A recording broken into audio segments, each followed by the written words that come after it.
Санаобар Қаҳоровӣ 63 сола беш аз 40 сол мешавад ки ба пахтачинӣ машғул аст. Ин зан ҳамасола дар мавсими аввали пахта ҳамчун чинакчии пешсаф ба пахтачинӣ мебарояд. Холаи Санаобар ҳамрӯза ҳамроҳи ду келинаш дар бригадаи 4 участкии кооперативи тиҷоратӣ ба номи Ҷаббор Расулови ҷамоати деҳоти Ёваи ноҳияи Бобоҷон Ғафуров ба чиниши тиллои сафед машғул аст. Ҳамарӯза бо ду келинаш дар умум беш аз 250 кило пахта мечинад. Ҳарчанд нафақахӯр бошад, ҳам дар хона бекор нишаста наметавонад ва барои келинҳояш ки аъзои хоҷагӣ ҳастанд ба пахтачинӣ ёрӣ медиҳад. аз соати 8 сар мекунем то 12 пахта мечинем. сони обеда мебироем. обеда кара бо сони пахто медароем. мо се кас ҳозир ду келинам кари мечинам. келинам аъзо ман вақти пахто буронда сезонба ёрдам метиям. ҳарчи ёрдам невараҳом институтда мехонад.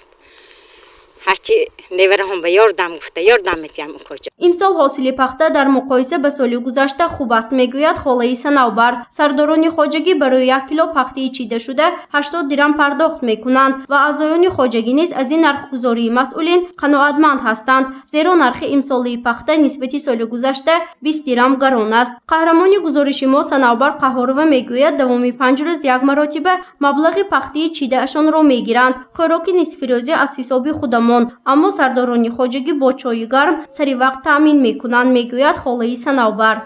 ҳами рӯз пул гифтем. маълим пагрӯз кари ҳамаҳомова пуломое дода. 5 рӯз ба як пул метиям. ҳозир акум мо 13 манда саркаргӣ будем. 7 рӯза яктикара додам. эсинаш 5 рӯз ба як 5 рӯз ба як пул метиям. рӯзи 6 уже мо пуломое мегирем.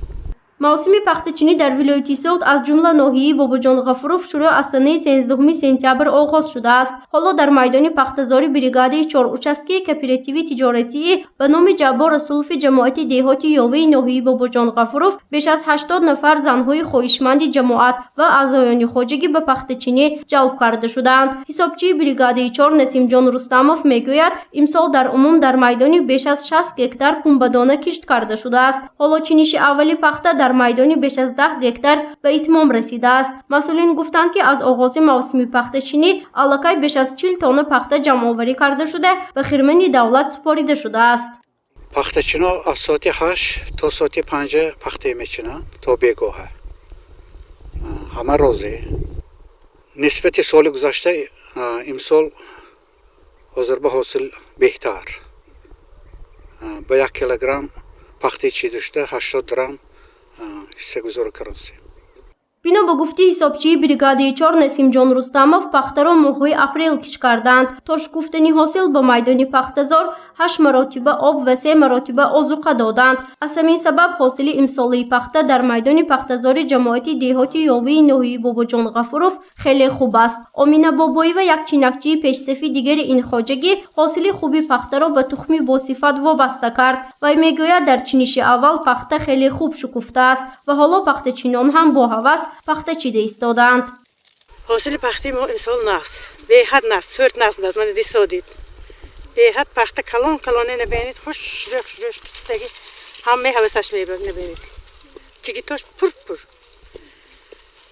тухмошон нақс будаст беҳад нақс ҳосил дод.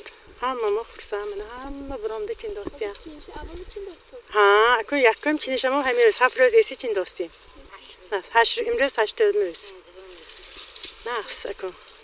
аз сараёсти кишоварзии вилояти Суғд ба мо иттилоъ доданд ки имсол дар майдони 52782 гектар пахта кишт карда шудааст. тибқи маълумоти оморӣ дар вилоят то имрӯз 13943 тонна тиллои сафед ҷамъоварӣ ва ба корхонаи Коркард супорида шудааст. имрӯзҳо дар ҳамаи хоҷагиҳои деҳқонӣ чиниши аввали пахта бо маром идома дорад. дурнамои имсола 133838 тонна муқаррар шудааст. бино ба иттилои масъулин то имрӯз аллакай 2.4% нақшаи дурнамо дар вилояти Суғд иҷро шудааст.